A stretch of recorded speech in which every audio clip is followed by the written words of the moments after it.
Hoy me he acordado de ti, así que he vuelto a llorar. Me he acordado de esa forma tan tuya que tenías de sentarte. Pierna cruzada, mano apoyada y cabeza medio agachada. Mirada fija, ojitos tristes. Me ha parecido verte durante un segundo. Aparecías en este mundo para volverte a la hora tuyo. Me mirabas y el mundo cayó encima de mí, como la enfermedad te hizo a ti. Hoy he vuelto a llorar, pensando en lo que nos enseñaste a Nerea y a mí. No mezcléis alcohol, no seáis tontas, sonreíd y vivid. Entonces, paré de llorar para reír y acordarme de ese día en el descampado, con el coche y gritando ¡el freno! Nerea y yo riendo, mientras tú temías por nuestras vidas. Siempre igual, ¿verdad? ¿Y cuando me curabas las ampollas? ¿Qué hay de todos esos findes en tu casa? Nerea y yo seguimos yendo para beber o recordar. Las dos sabíamos que tú sabías que bebíamos. Eras tan buena. Nerea sabía que la querías. Tranquilo. Nosotros la cuidamos.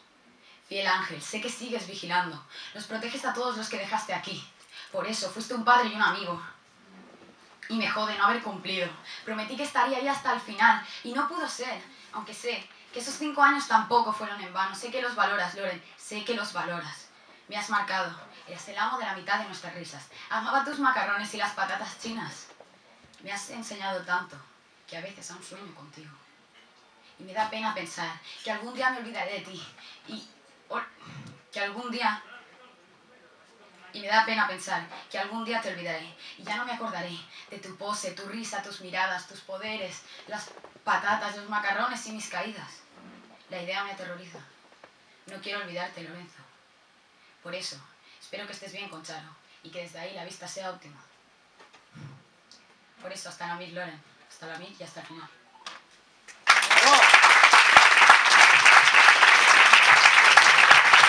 Gran estreno del área